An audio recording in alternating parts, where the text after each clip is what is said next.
My name is Olivia Blake, and before I tell you what happened, I need you to do one thing right now.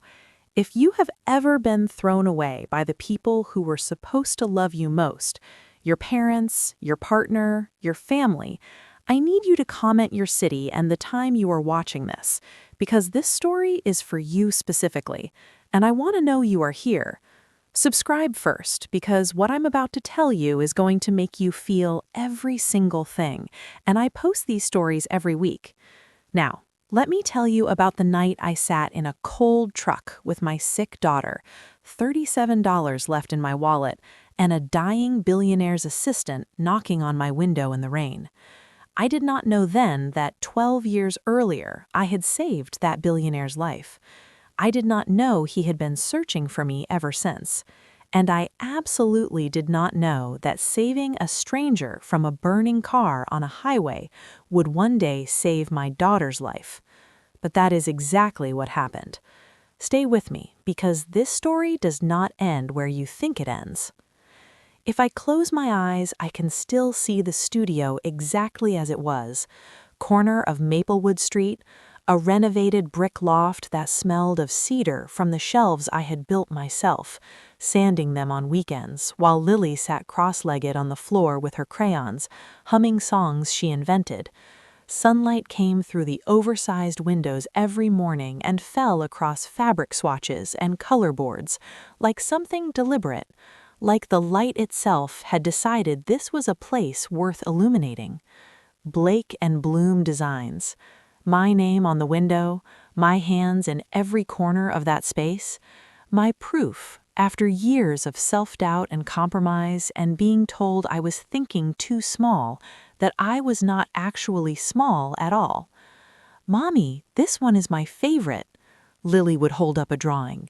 Pink house, crooked windows, enormous sunflowers taller than the roof, and her face would be so certain, so completely certain that what she had made was beautiful, that I would feel something loosen in my chest. The kind of loosening that only happens when you are exactly where you are supposed to be. I would kiss the top of her head. I would whisper, "One day this will all be ours, sweetheart, a life we build together." I believed it. For a while, everything cooperated with that belief. Clients booked 3 months out. I hired Melissa, who labeled everything, including the label maker, and made terrible coffee and was the best thing that had happened to my business. I started paying down debt. I started imagining a second location, a backyard for Lily, mornings that did not start with anxiety. Ethan, my husband, would stop by with iced coffee and say, "Liv, you're killing it. Maybe you'll be the millionaire in this marriage." He said it laughing, like he was proud. Looking back now, I can see what I could not see then. The way he flinched when I talked about long-term plans. The way his phone always flipped face down when I walked into a room. The way he said, "Don't work too hard," in a tone that was not concern but something older and less comfortable, resentment dressed up as advice. But when you want your life to be stable, you do not look too closely at the weak beams. You just pray nothing heavy falls on them. The day everything ended arrived quietly, the way the worst things do. 9:14 in the morning. I remember the exact time because I always check the clock before my first consultation. Lily was at the studio table drawing butterflies. Melissa was sorting invoices. The light was doing that thing through the windows. My phone rang. Unknown number. Something in my stomach moved before I even answered. "Ms. Blake?" A man's voice, careful, the voice of someone who has delivered bad news before and has learned there is no good way. "This is Andrew from First Tennessee Bank. I'm calling about your business account." "Yes?" "Your account has been fully withdrawn. All funds. The balance is now 0. I heard myself say, "That's impossible. There should be over $200,000. The withdrawals were made by the authorized secondary account holder, a Mr. Ethan Blake. The pen in my hand hit the floor. I called Ethan 6 times. On the 6th attempt, he picked up, and his voice was calm in the way voices are when a person has already moved on and is only answering out of mild obligation. I said, "Tell me you didn't empty our business account." He sighed. I said, "Ethan, that money was payroll, it was rent, it was client deposits, it was our daughter's future." He said, "You should have thought about that before putting it everything in your name." There was a woman laughing in the background. I said, "Who is that?" He said, "I'm done, Liv. I'm done with the stress, the business, all of it. I found something better for myself." I said, "Better than your daughter?" He said, "You'll be fine. You always land on your feet." Then he said the thing I have never been able to fully unhear. He said, "Honestly, you were holding me back." And he hung up. I stood in my studio, in the light I had loved, looking at my reflection in the window, and I did not recognize the woman I saw. By the end of that week, the clients had pulled out, the invoices had escalated into something I could not manage alone, and I signed the bankruptcy papers that made it official. But nothing, not the bank call, not Ethan's voice, not the papers, nothing hurt the way looking at my daughter hurt, kneeling in front of her, eye to eye, and saying, "Baby, things are going to be different now." Drop your city in the comments right now. Tell me where you are watching from. I want to know. And if you haven't subscribed yet, do it before you keep reading, because what comes next is the part that is going to change something in you. Lily asked if we could go to my parents' house. She asked because she remembered the yard, the fountain, the bridge. She asked with the specific hope of a child who does not yet understand that some doors are not going to open. I drove towards Knoxville telling myself that surely there were limits, even for my father, even for the way my parents had always looked at me, like a recurring disappointment they hadn't quite given up on, but largely had stopped expecting anything from. The mansion appeared behind its iron gates, and Lily whispered, "It looks like a castle." The butler let us in with the expression of someone who has not been informed of a complication, but can already see one arriving. My father appeared at the top of the staircase in a tailored suit on a Saturday, because Gregory Blake did not own casual clothes or casual expressions. His eyes landed on me with immediate, practiced irritation. I said, "I need help, just for a few days, until I get back on my feet." My mother descended the stairs behind him. Her first words were, "Good Lord, Olivia, you look like a mess." I said, "I lost the business. Ethan took everything. We don't have anywhere to go." My father exhaled the way a man exhales when his schedule has been inconvenienced. He said, "So you've come crawling back?" Lily came out behind my leg and waved at him. She said, "Hi, Grandpa." He did not smile. He said, "We warned you about Ethan. We told you the design business was ridiculous. You chose not to listen." I said, "I know, but I'm asking now." He said, "And we're refusing now." I stood in the house I grew up in, which had never felt like home, and I heard those words arrange themselves into a shape that would take years to fully dismantle. My mother laughed once, sharp and small.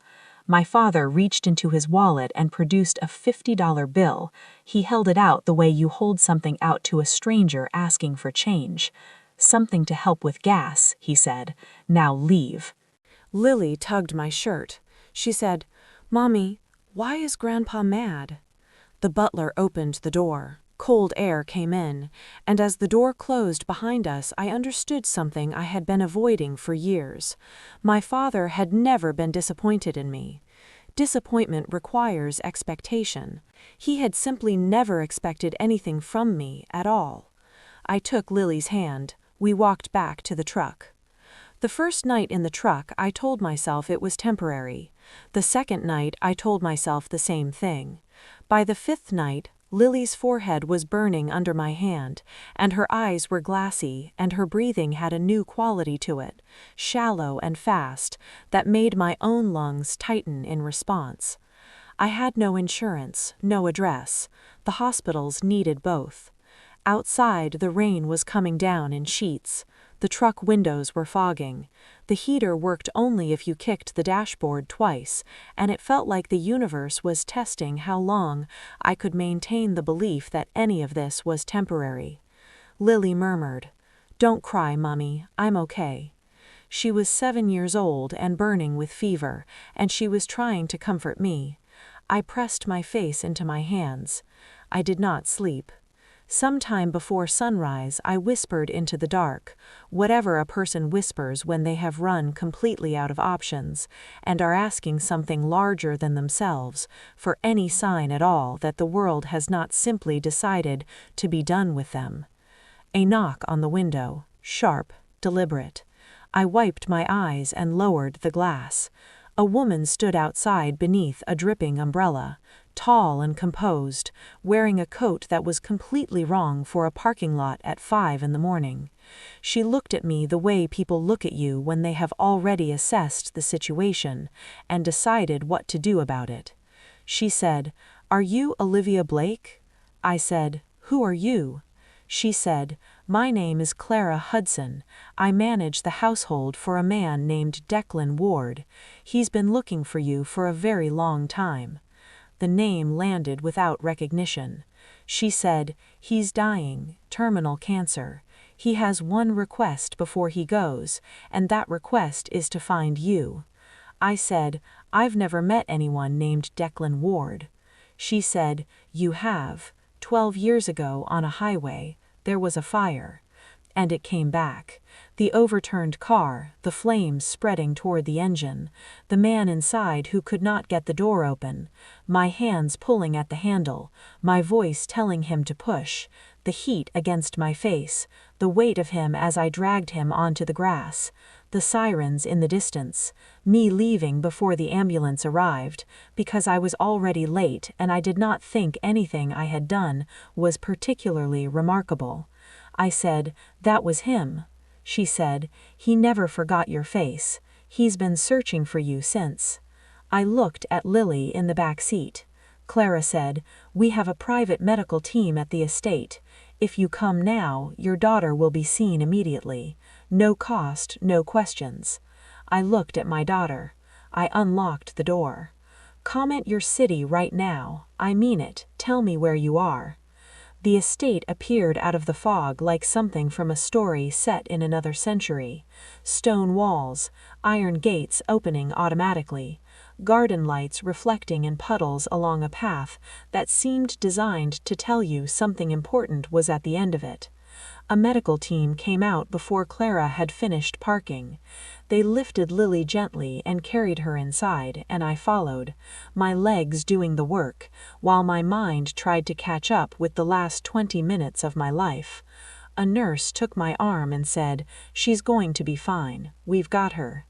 Clara led me down a long hallway to a room at the end. She stopped outside the door. She said, "He is very weak, but he has been waiting for this moment for a long time. Please understand what it means to him." She opened the door. The room was dim, a hospital bed near the window, machines arranged with the quiet efficiency of a medical team that had been here for a while. The man in the bed was small in the way illness makes people small, the largeness of a life concentrated into the essential. But his eyes, when they opened, his eyes were completely present.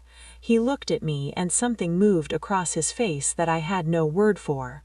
Recognition mixed with something else, something that had been waiting 12 years to finally arrive where it was supposed to go. He said, "You." His voice was barely there. I stepped closer. He said, "I always knew if I saw you again, it would be on a day like this." I said, "Mr. Ward." He reached out his hand, shaking, and I took it because it seemed like the only right thing to do.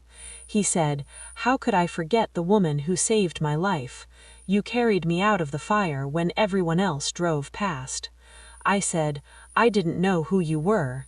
He said, "That's why it meant everything."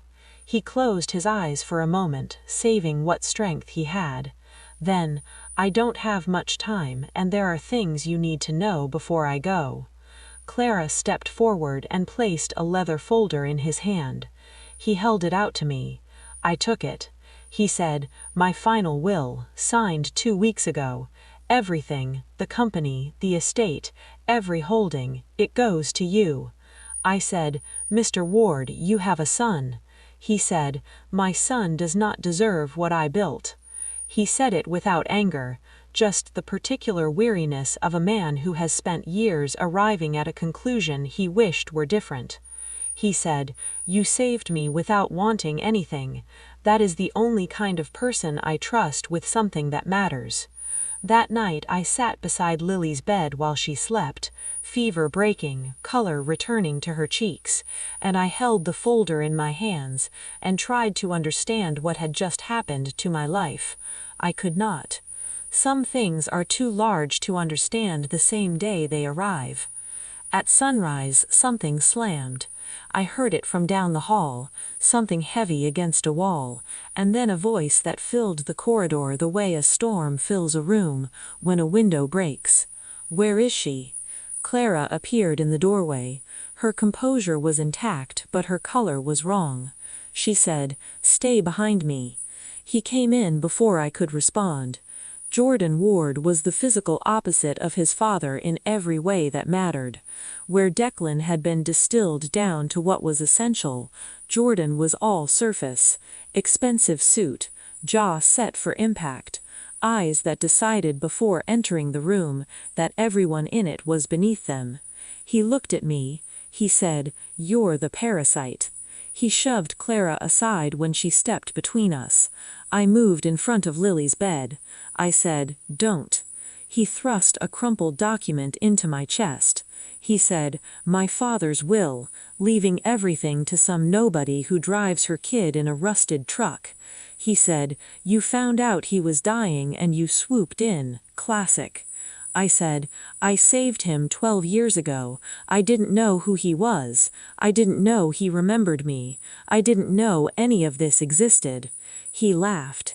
He said, "Tell it to the judge, because that is exactly where this is going." He stepped close enough that I could see something underneath the rage. Panic dressed up as entitlement. The specific fear of a person who needs something and has just discovered they might not get it. He said, "You have no idea who you are dealing with.